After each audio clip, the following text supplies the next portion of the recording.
Hi, I'm Kurt from Kurt's Auto, and this is part 2 of putting back together my 79 Pontiac Firebird for the Hot Rod Power Tour. I'm going to go through and kind of show you the flywheel differences. This is the factory one off of the LS motor. The holes don't line up with the originals. However, there is these holes that are drilled here instead of where they're supposed to be at that do line up, so you could technically line the flywheel off of those and use that small bushing spacer. Okay, so this was supposed to be the inexpensive option. You put this collar in between the torque converter here and the crankshaft. I didn't like how loose it felt on both the torque converter and the crankshaft, and I was afraid that this piece was going to be kind of wobbling around. What I opted to do, instead of using this flywheel with this spacer, I purchased this flywheel, which is for the 6-bolt converter of a 4L80E, and it has this hub on the back of it that's bolted directly to the crankshaft, which then resizes the crankshaft to fit on the torque converter. I felt that only having one spot with a little bit of movement versus movement on the inside of the crank and on the torque converter, I felt this was going to be a better option. However, I mistakenly thought that the 6-bolt had the same pattern as my Turbo 400 3-bolt. Turns out I'm incorrect on that statement, and I am going to have to modify this flywheel and actually drill the bolt in a little bit in order to get this torque converter to fit this flywheel on the back of that 5.3 and make the Turbo 400 work. I'm sure if I was more patient and wanted to wait, I could order the correct flywheel, because I know they make one that has the right bolt circle. I just made a mistake ordering this one, and I feel like drilling 3 holes is pretty simple, in which case I'm going to drill these 3 holes and egg them out a little bit, and it should fit perfect. So it goes on this way. So all I have to do is get the holes to line up. I can bolt this to the engine, drop the engine in, throw the torque converter in, well, reverse that, throw the torque converter in, and then get the engine bolted in. Alright, first thing I'm going to do is start with a smaller bit. That way I don't have to worry about this hole screwing me up. And I'm going to put a hole right next to this one with the smaller bit.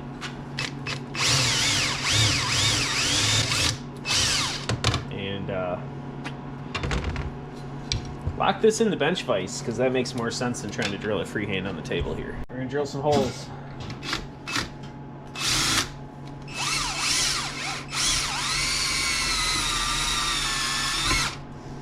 It's slipping in my chuck.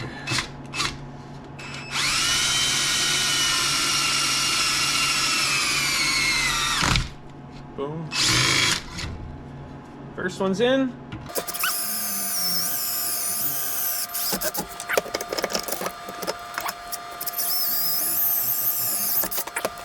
Now I gotta make them big enough. Well, double check their placement. Looks perfect. Okay, so now what we gotta do is try and carefully make that hole a little bigger than 3/8 and keep it not falling through here, but keep cutting the metal through here even.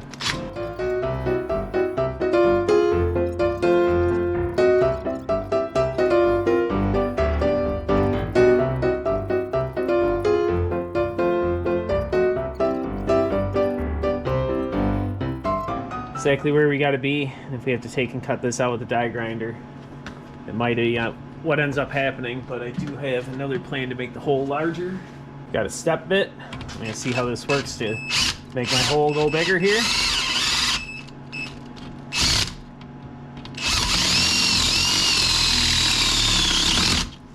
Well, that actually worked pretty fantastic.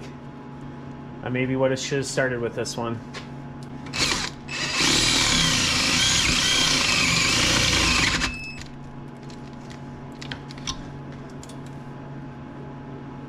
It's actually working really well.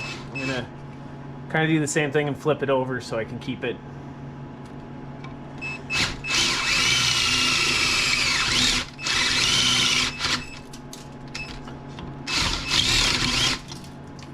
That is great. Step bit for the win.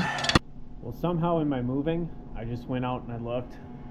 In a box somewhere are the torque converter bolts. I don't know where that box is.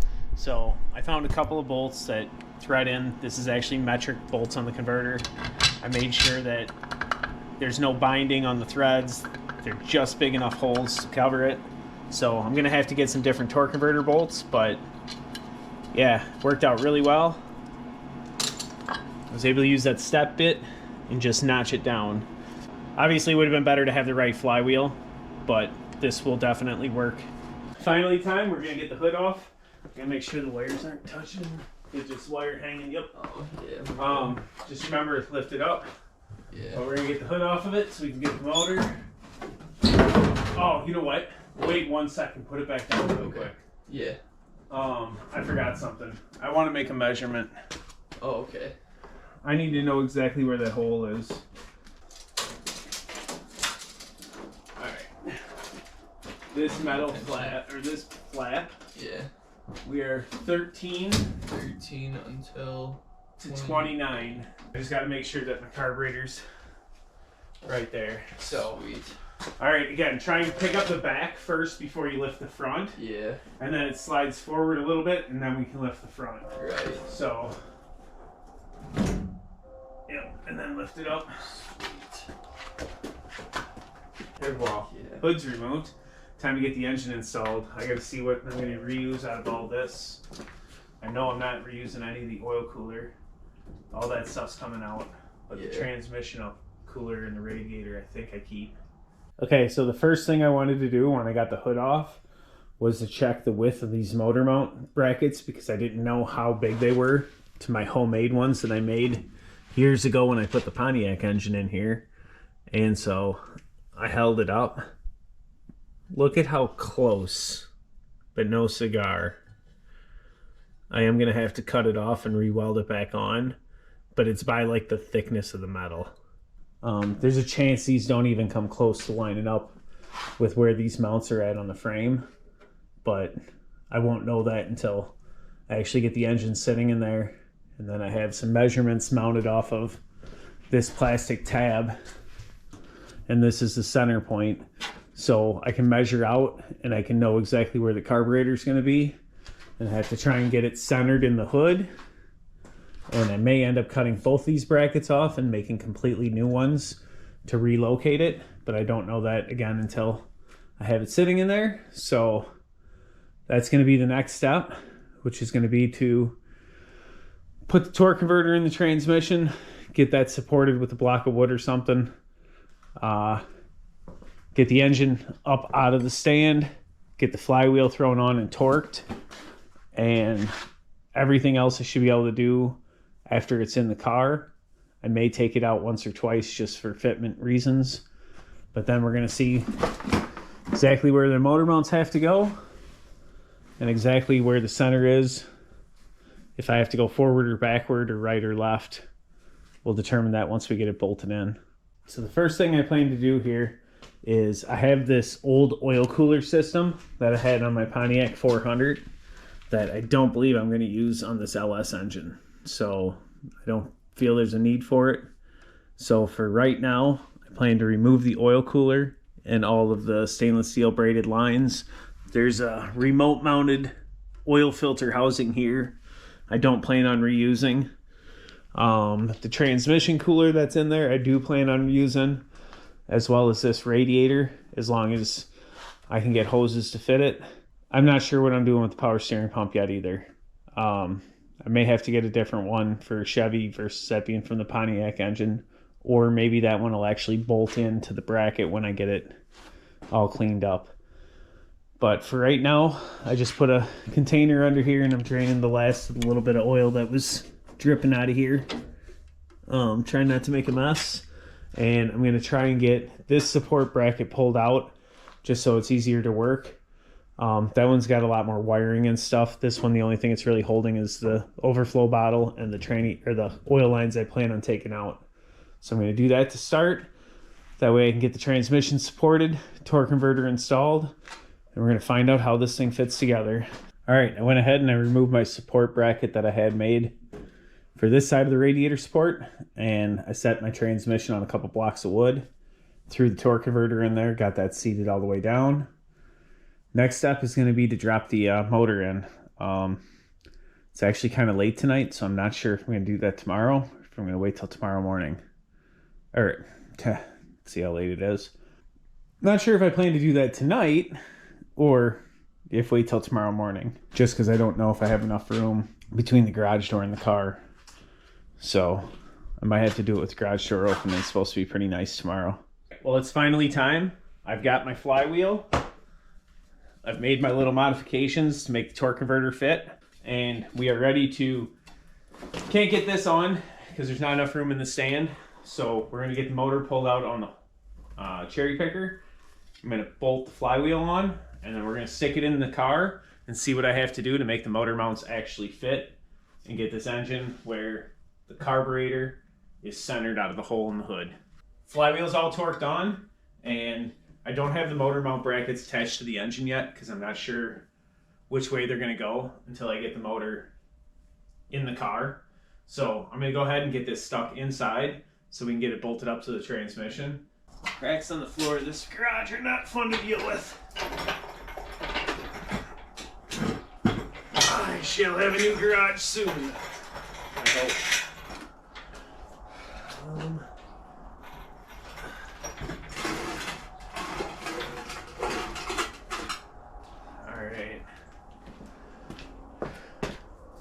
Or stay out, chicken. Nope, you stay out. All right, perfect.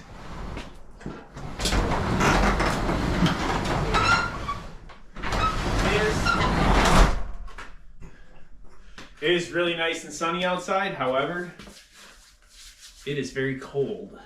I think it's only about 28, 30 degrees right now. With that, I'm going to turn the heat on, and because all of this metal is freezing cold to touch. I'm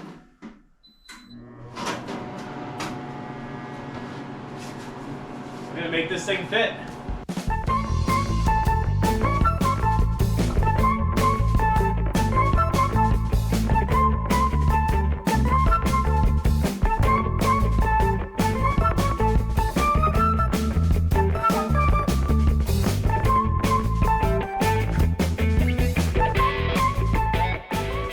Everything that's metal is like frozen temperature, including my soda's actually got ice in it floating because I left it out here last night. Alright, so what I'm trying to do now is get the transmission up in the back so that I can get them to stick together so I can lift the engine and transmission up in one piece. Of course, I can't say it's super cooperative at the moment. Okay, so motor mount fitment. What I'm gonna have to do is, I hope this can stay in the same position that it's in, and there's enough room on these slots to get the mount to where it'll fit on the back side. I'm gonna have to cut this front one off here and then basically move it out a quarter inch or so, so it'll probably end up coming pretty close to flush with this. So I'll put some kind of a filler between the two, and then I'll just weld it solid.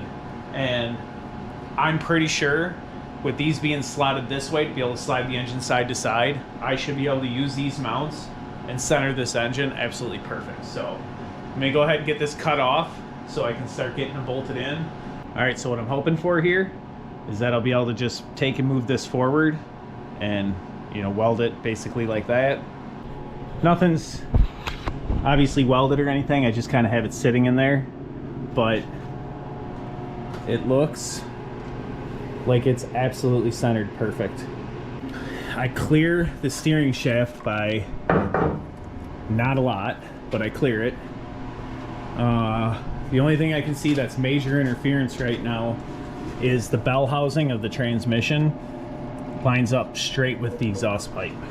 All right, so I pulled the engine lift off the motor.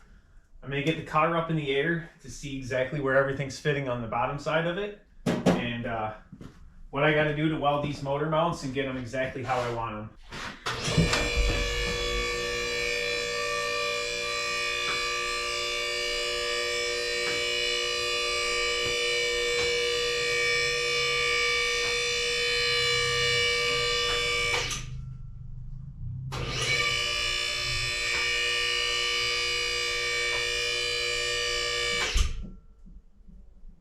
First thing I notice, puddles of oil. My transmission lines were dripping as I warmed the garage up. It probably pushed it out of the radiator. Up in the air, here's how everything's fitting. Plenty of room on the cross member to oil pan clearance. No issue there.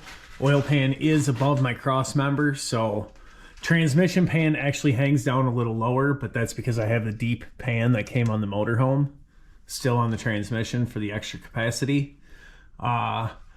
Torque converter definitely will have to be shimmed. There's too big of a gap here, so I'll have to put some washers in here and shim it out. The cross member for the transmission, perfect fitment. I can get my finger around it everywhere. There's a notch that's been, a piece of angle iron was welded into here to clearance it for the 400. I'm dead center on my transmission mount. I am all the way back on these brackets. For what it's worth, I could go back a little bit further with the drive shaft length there, but I think there's no sense in making it even more work to make these brackets allow the engine to go rearward. I'm just going to leave it right where it is and weld them up where they're at. I think fitment should be great. The exhaust, like I said, this flange kind of comes right out in the middle of the pipe. And I got a 3-inch pipe coming off of that, so I will have to modify this and just cut the corner off of the transmission here. It's not a big deal. The cover that originally fit probably won't fit right anyway with the LS in here. There's probably not enough room. So I may end up having to make something or buy something, or maybe I'll put some reinforcement strapping down here, since using the Turbo 400, you lose one of your mounting bolts going from the transmission to the engine. So, because the bell housings are different. All in all, looks like everything's going to fit really well. Extremely excited to hear this thing run with that Truck Norris cam. Should give me quite a bit of a choppy idle. I'll get the motor mount tack welded in place exactly where it needs to be. Then I'll obviously lift it up, pull the mount out, completely weld it, put it back together. I had put these motor mounts in here and I made them. They're actually the rear leaf spring bushing from Energy Suspension for an S10. So, but I had them mounted and welded in there for my Pontiac 400. So that's why I'm cutting these mounts apart to make them work. All right, so kind of show you, I just put a couple tack welds while I had it attached to the motor mount to get in the right position. But I basically cut this one off, moved it over the thickness of the metal, and I'm going to weld it solid on this side completely, a little bit on the back side, and then this should fit back in there and center my motor.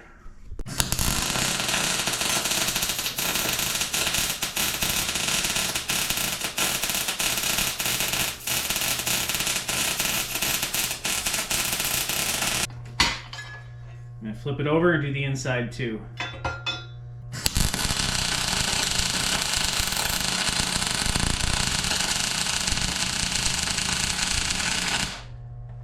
There we go.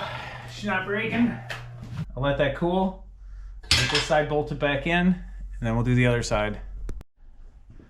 All right, so I went ahead and put 2 tacks to remount this one. I'll run a bead on the inside and fill that gap on the outside, and my motor mount should be perfect.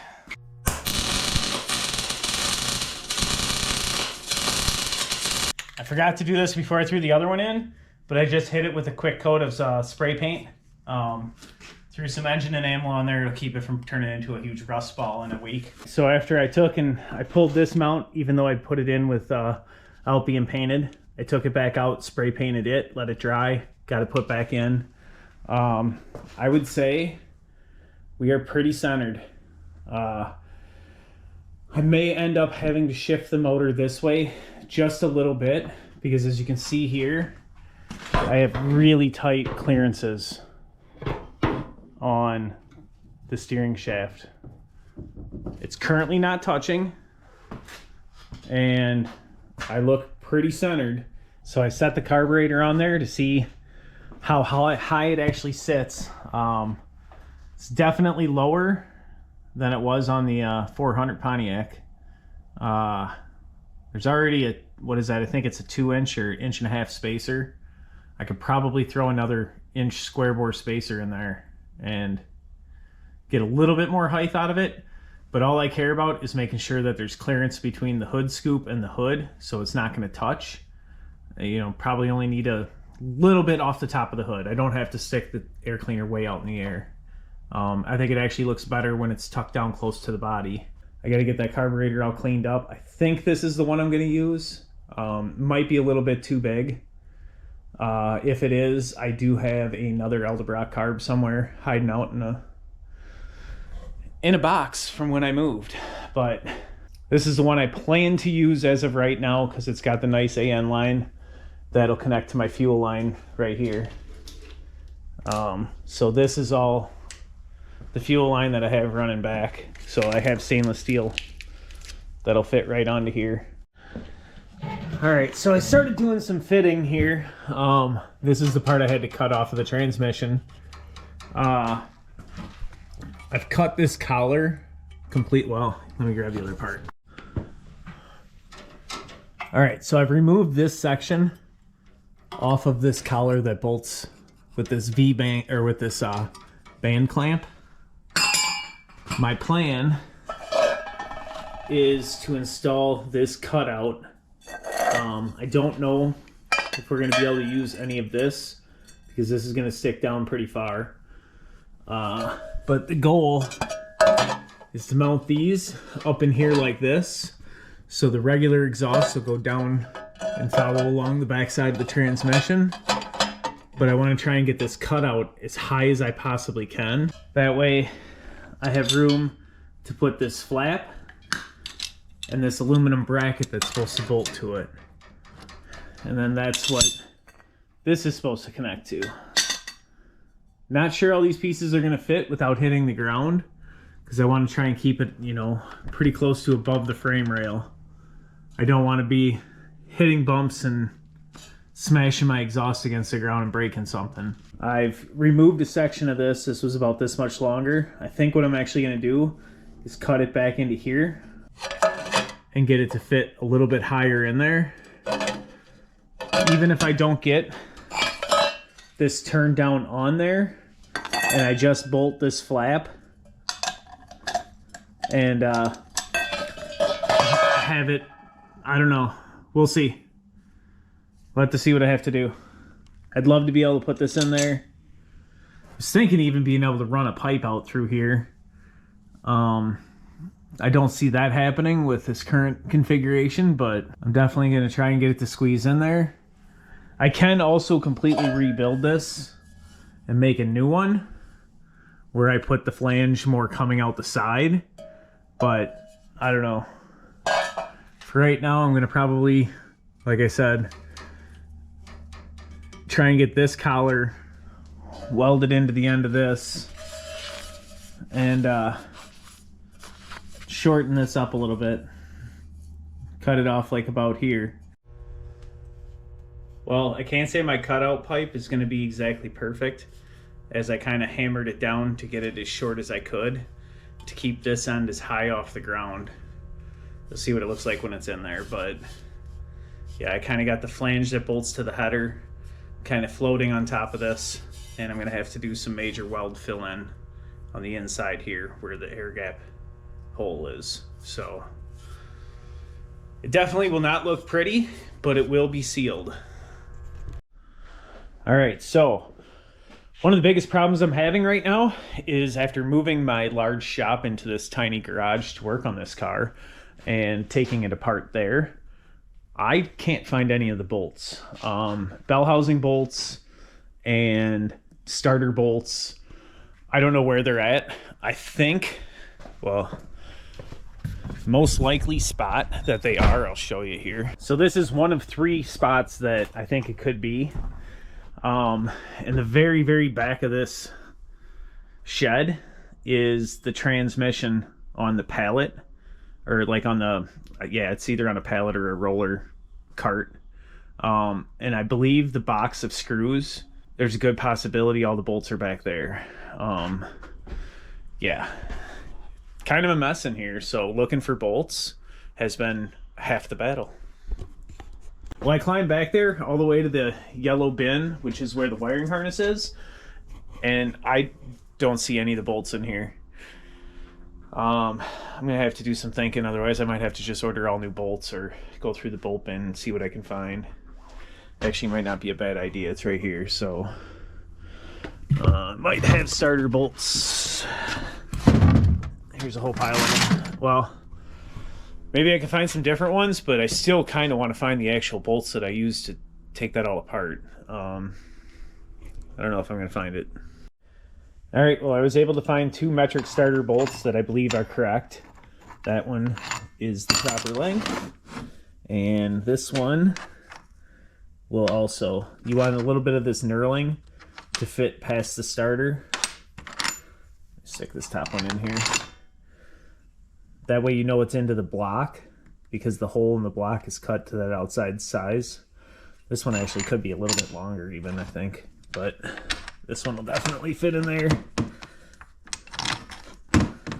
And yeah, you can see the knurling sticks up in here a little more. Should actually look like this more than this. This one might not be quite the right length. I may go back out and see if I can find another one. But this one definitely should work. Again, I would like to find the actual real starter bolts, but...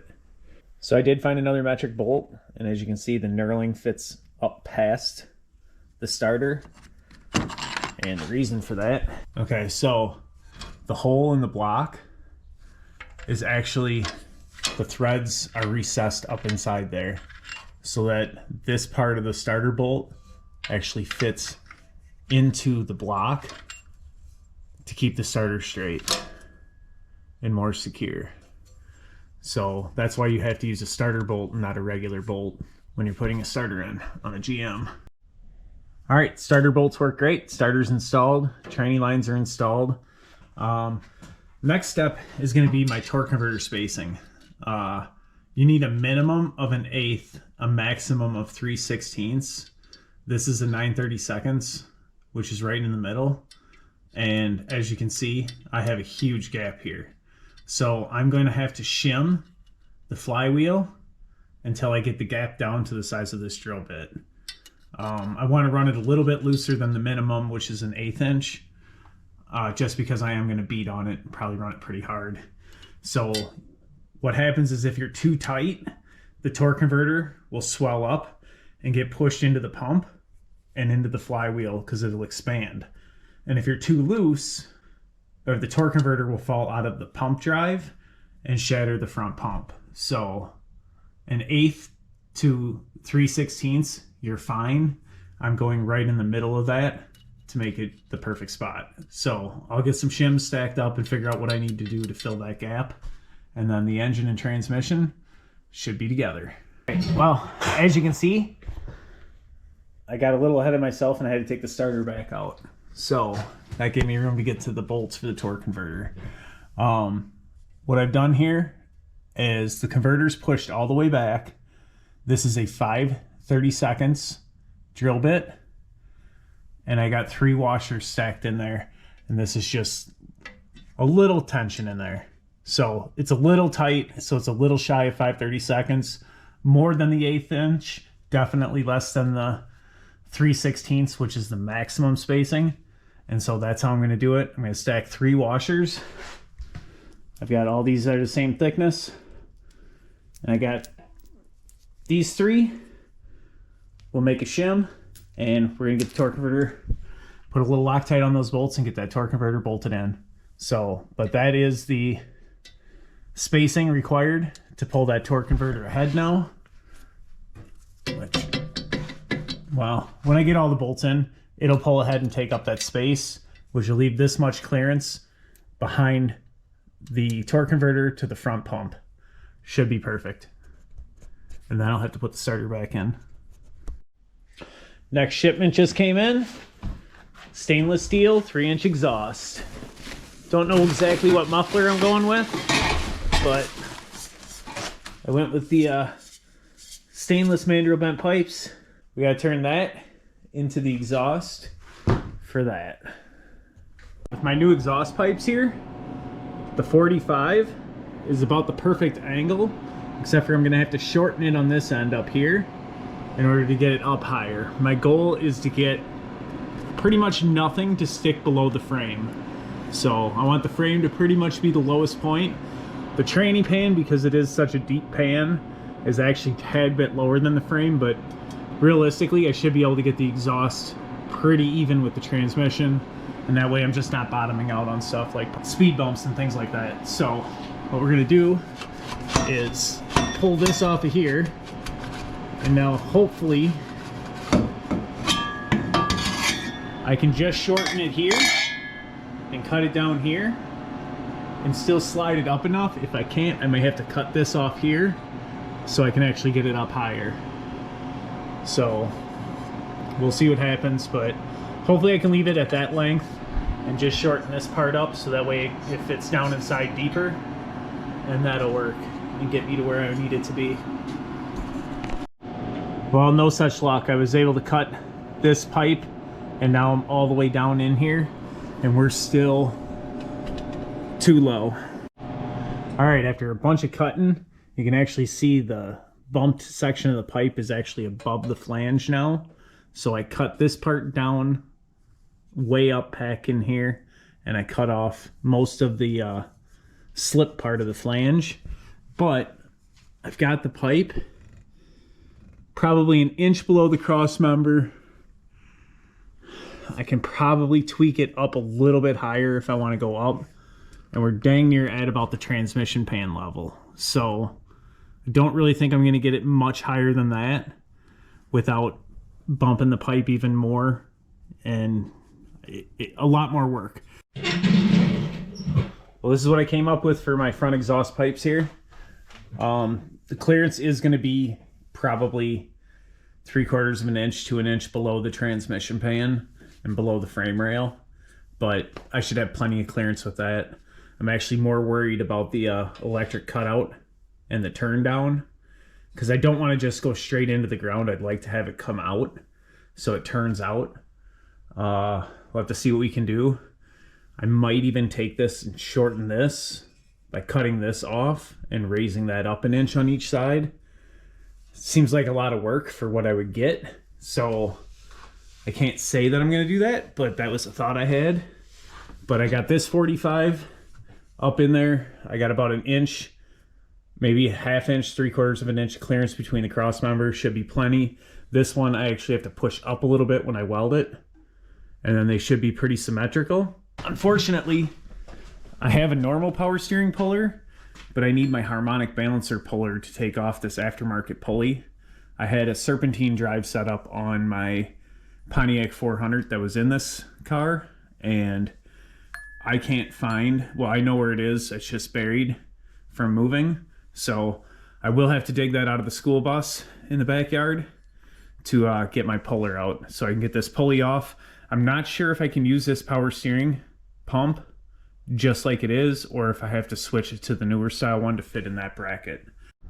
All right, well, I got lucky enough to find my puller, so I'm gonna go ahead and get this pulley off of this pump and get these Pontiac parts out of here, and then we'll figure out if this pump will actually fit in that bracket or not.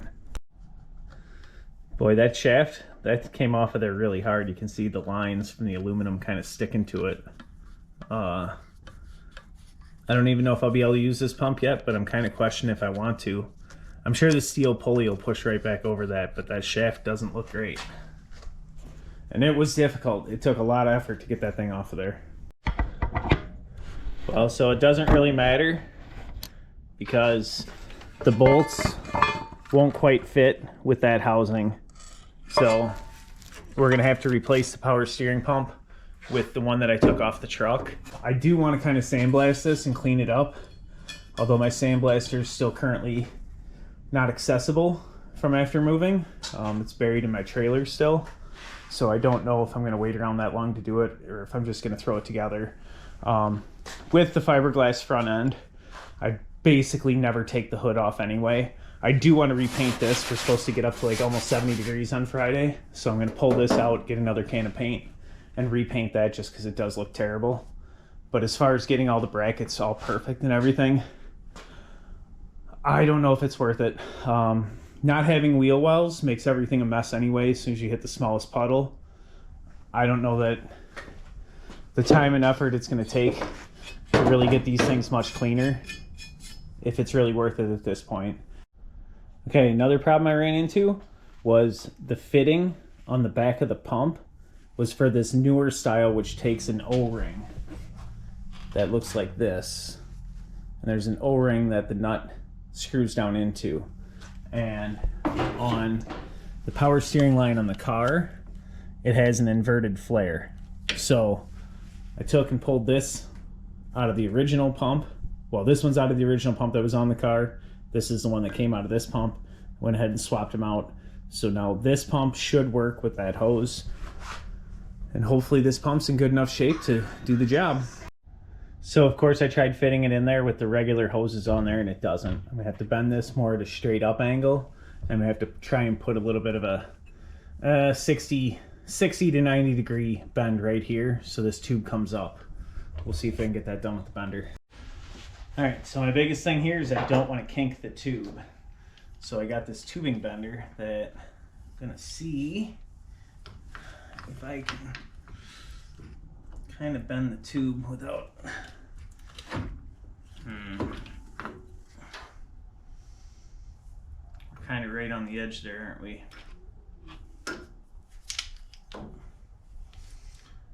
I think I'm taking the hose off instead. Alright, well hopefully I get this right on the first one because I don't have to take this off multiple times, but it should go in this way in the back. So it needs to bend up right here a little bit. And I think that should work.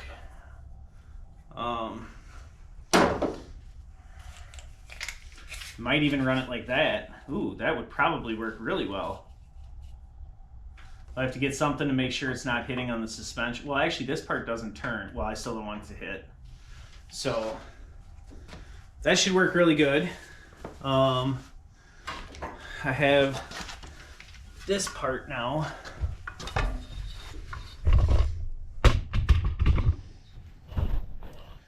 See if I can bend this more upward.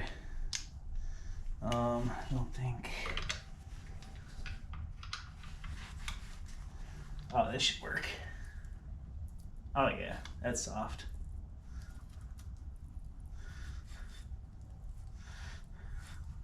All right, I think we're in business. Maybe get the pipes hooked back up, make sure it fits. Yeah, so after looking at this, I'm not gonna worry about cleaning this up. I'm gonna go ahead and get this all fastened down and installed so that way I can get the power steering hooked back up.